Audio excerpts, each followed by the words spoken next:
So this is a healthy indicator of where the folks hoping to be the next Democratic nominee are headed. I have no doubt part of this is a function of monies that she's already banked or some sense of, of how much money maybe she anticipates getting from Wall Street. I don't know, but it's very healthy to be skeptical of these type of things. But it's also very healthy to sort of recognize that there is at least a measurable difference between a candidate who does not feel like they have to pay lip service to anything and one who does. That means that there is some movement. Is it substantial movement? Well, you find out when they're in office. You choose the person you think is most likely to A, deliver what you want, and B, to be in a position to deliver what you want. In other words, their ability to win an election is an important factor as to why you would vote for someone, because if they don't win, they can't do what you want them to. I don't know. The whole thing is red flaggy all over it. But here is Kirsten Gillibrand making an announcement about her refusing to take corporate PAC money going forward. Because of the corrosive effect of corporate money in politics, I've decided from this point on, I am no longer accepting corporate PAC checks into my campaign. So one of the reasons why I'm so concerned about money in politics is because of the Supreme Court decision, Citizens United. We have a system where corporations can spend unlimited money that isn't even disclosed, so there's no transparency. Since I was first elected in 2006, I've made it my mission to create more transparency and accountability in Congress. And so I was the first member of Congress to actually post my schedule, my earmark requests, and my financial disclosure online. And I've since added to that my taxes. So I hope you will stand with me. We really need to make every effort we can to get rid of the corporate money and dark money that is flowing into politics. And my effort to ban corporate PAC checks is just a first step in that direction. So, I mean, good for her. She acknowledges it's not the biggest deal in the world. But what's important here on some level, and you're still going to get bundlers, and you're still going to get big, Haim Sabin types who are going to give money to the Democrats. But the more that Democrats buy into the notion that they're going to be able to raise money through small dollar donations, the more you're going to have candidates, particularly down ticket, who are going to be able to, who are going to need less courage to take positions that we like. I mean, that's basically the best I can say for that. So take it when you get it. Granted, I noticed like a slight curl in her mouth, which indicated where we could do like 45 minutes on less than like total the tone. satisfaction. But she didn't say this is what I'm doing.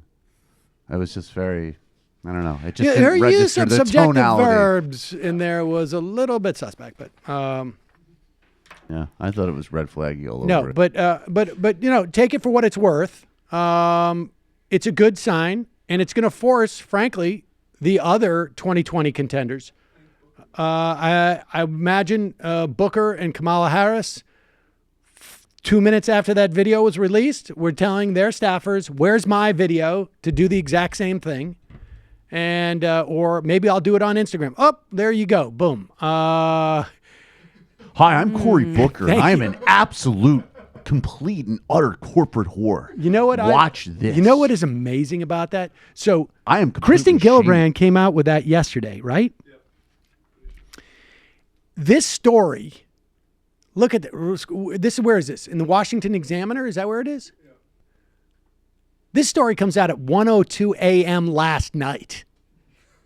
Now, I don't know. Maybe there's an earlier one, but clearly, like 30 seconds after Gillibrand did this, they're like, we've got to do this now.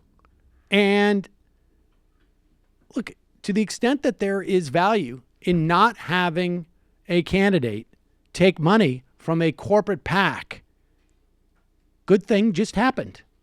And Kamala Harris is going to do the same thing. And, whoever else is going to run in 2020 is going to do the same thing. And hopefully we can get like they're in like some type of, arms race when it comes to pretending to take left-wing positions. Right.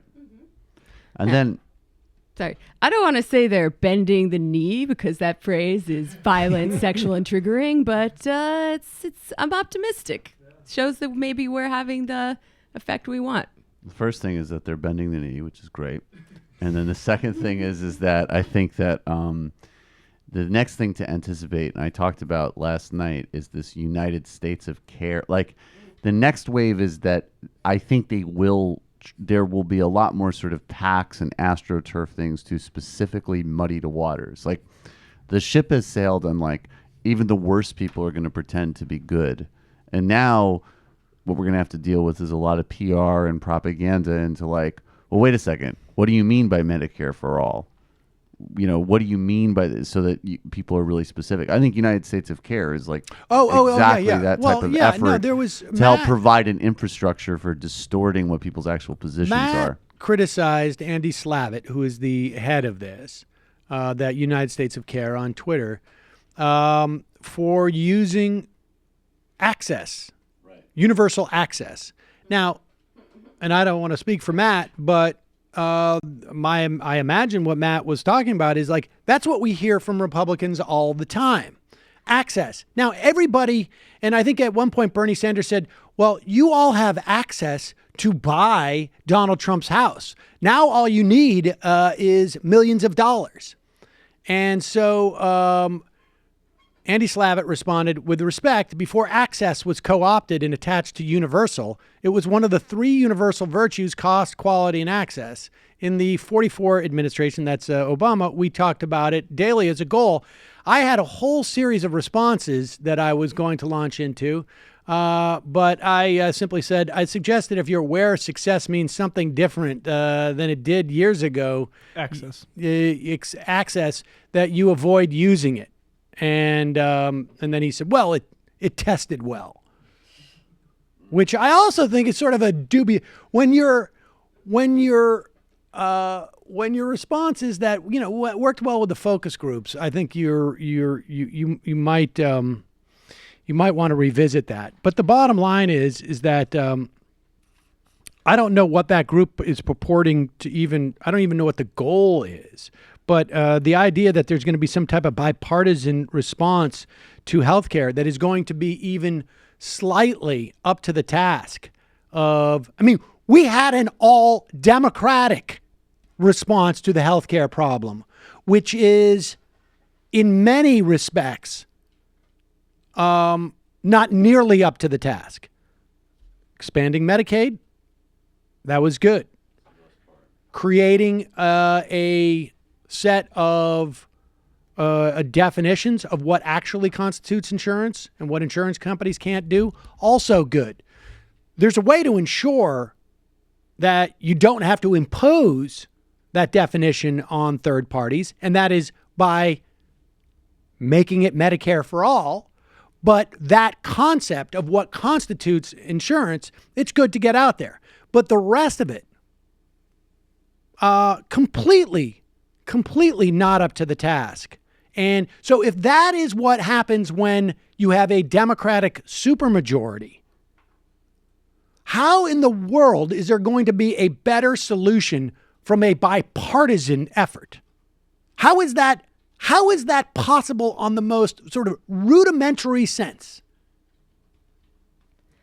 They don't really think that it is. There are, to refer to a tweet that I did not that long ago, there are no good faith arguments against single-payer healthcare. And just, insert the hand clap emoji after every word. and you'll get my meaning. I would imagine this guy has some interest in making sure that everybody has health insurance, but the circumstances in which everyone has health insurance is just as relevant as the fact that everybody has it. I mean, everyone hates health insurance. They hate it. I mean, I guess it's conceivable if I had a personal assistant and money was no object for me in terms of health insurance, that I would be like perfectly satisfied. But because I have to, and I get pretty decent insurance from AFTRA, but just even having to like deal with it is a huge hassle. Submitting claims, seeing if it's covered, see if I'm in network or out of network, find the card. Oh, it's expired this year. I got to find that, it comes in quarters or something. I mean, it's ridiculous. It's ridiculous. Yeah, it's bullshit. And don't give these people too much credit. I think the only purpose that this United States of Care or whatever serves is to fight the idea of single payer healthcare. But I think people are not buying into it at all. No, from the you got a that I've lot seen. of pushback from all quarters except for Pod Save Because America. we've tried it that way and it didn't work so well. People still can't afford to go to the doctor, and it's pretty hard to hide people's own reality from them. So good luck with that. Exactly. I think people are a lot more sophisticated about it. And, one thing that people forget is that the reason why the numbers for Obamacare improved is merely because 20% of the people who disapproved of it 4 years ago were disapproving of it from the left. And they just didn't want any backsliding. But if there's going to be a step forward, it's got to be a legitimate step forward. Yeah, and I also want to make it clear that this is an incremental position from a left position, because we could have and should have a national health service that's well funded, but single payer is an acceptable compromise on the way to that. I hope Andy Slavitt heard that, because this is what's coming for you. And so That's true. we better just do the single payer and Medicare chill for all right now before we just to create an stave NHS off- system and throw you in a gulag. Stave off Jamie and her hordes of Believe me, buddy, if a Brooklyn vegan party is not pretty, it's going to be torture for you. All right, look. You never would have heard about toxic masculinity so much in your life. You're going to be exhausted. Tofu. Yeah. Tofu. You're going to read bell hooks. You'll Gonna hate read it. the sexual politics of meat. It's going to be great. Oh, my God. All right, now look. Andy, watch yourself.